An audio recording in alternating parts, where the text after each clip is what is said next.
This is the Alive Again podcast, a ministry of St. Anne Catholic Church in Richmond Hill, Georgia. On this podcast, you will find homilies and talks by Father Dawid, our pastor, and guest homilies from visiting priests.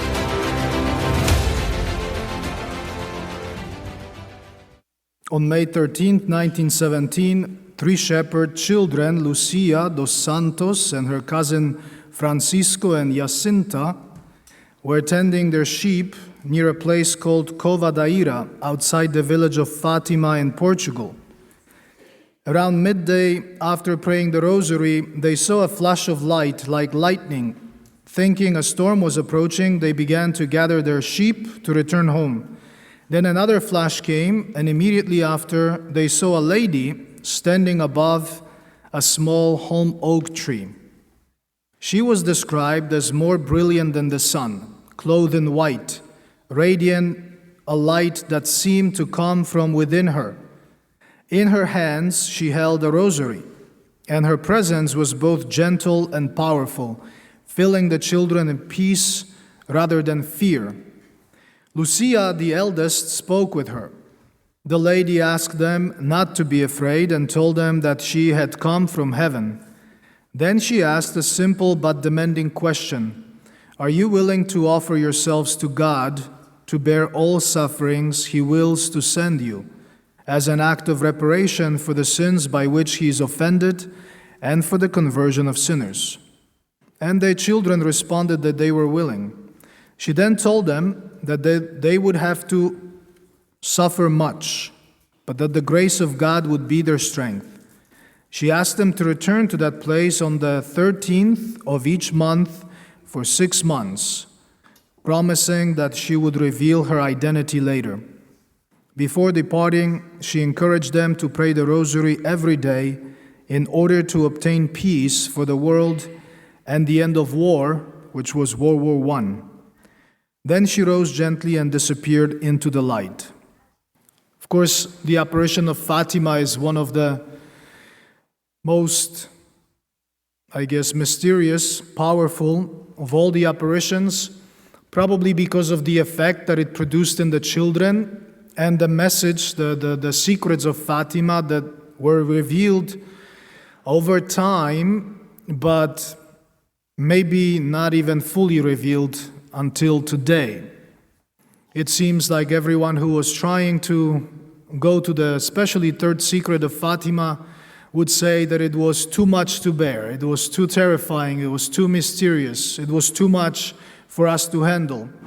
So you can imagine why the apparitions of this beautiful lady, Our Lady, Blessed Virgin Mary, and the message that she shared with children was so, in a sense, disturbing for them that they changed completely, became very much penitential, and willing even to die not to reveal the secret. Our Lady also taught them how to preserve the secret and give it only to those that she wanted. And so we know that Jesus Christ, her Son, God the Father, Holy Spirit have been using the Blessed Virgin Mary to be a missionary, and as far as we know, the most effective missionary in the history of the Church. Wherever she appears, first hundreds of people, then thousands of people, then millions of people eventually convert, and usually convert through the message of confession and Eucharist. So she came with a warning. As you may remember, the Blessed Virgin Mary mentioned Russia, specifically one country, specifically one movement, which was the Bolshevik movement, the spread of communism, because 1917 was the time when the Bolsheviks were basically engaging in murder, abolishing the crown in Russia and beginning their bloody philosophy to spread throughout Europe, and basically declaring the Catholic Church as the enemy of the state.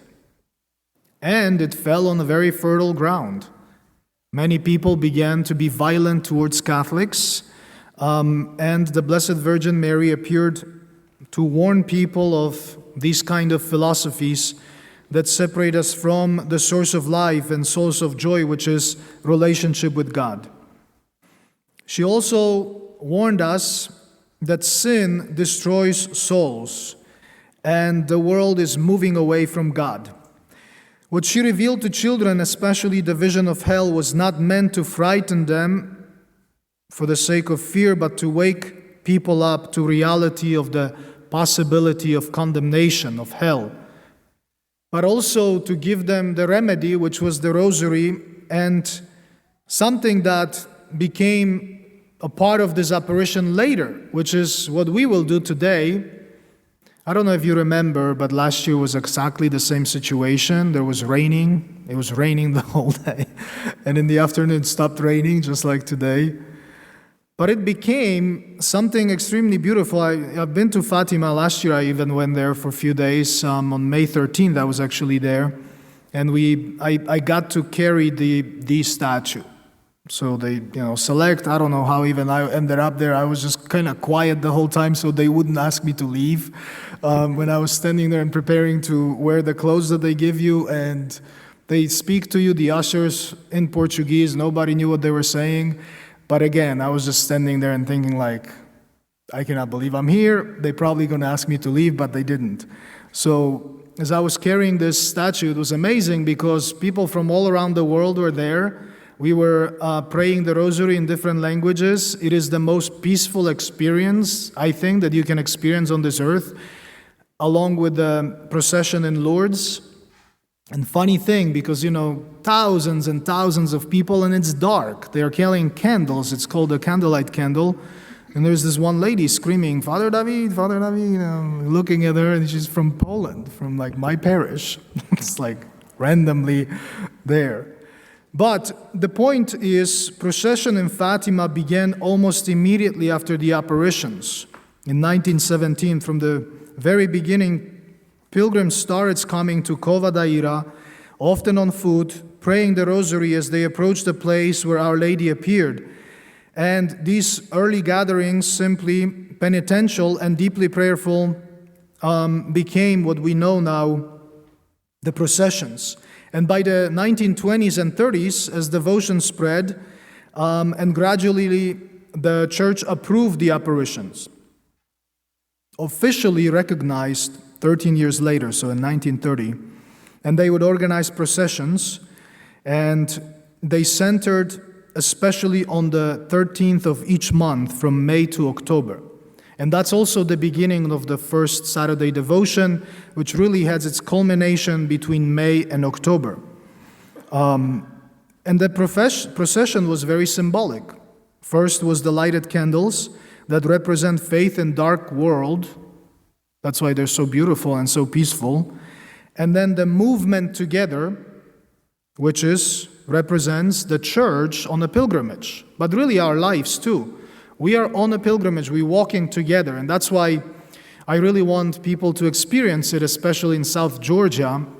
Processions are not that popular, but I think they are extremely important for us to walk together the same direction. Today we will be, after the crucifix, but really through the Blessed Virgin Mary to Jesus, symbolically following the message of Fatima, which is to remember that sin destroys lives, that there is remedy. So it's faithfulness to Jesus, but also the rosary to pray for peace, and stay close to the Blessed Virgin Mary. And the last thing symbolic about the processions is the presence of Mary that reminds us the faithful that she leads us to Christ, always. She never takes attention, she's always humble, she's always kind of the quiet one, messenger of God. So just like in all the other places, Medjugorje, Lourdes, Fatima, Guadalupe, everything points to Jesus. And it really points to the Eucharist, to Jesus' sacrifice. Our Lady reminds this to everyone, to His presence, to His mercy, the call to reparation. It's also a call to unite ourselves with the sacrifice of the cross, and that sacrifice becomes present on this altar. And so here is where sin is forgiven, here is where grace is given, and here is where the souls are strengthened. Now we also are, in a sense, a seed of this message. those who are here present, your children, the altar boys, the First Communion children, something that they will remember for the rest of their lives. Even if they move out and go to places where there are no processions, this will stay with them, because the Blessed Virgin Mary will always take care of the one who comes to her. Always. She's always faithful, even in moments when it seems everything is horrible, everything is destroyed, there is no hope. With her and Jesus, there is always hope. Thank you for listening. If this podcast helped you grow in your Catholic faith, consider subscribing, sharing with others, liking, or leaving a review wherever you listen.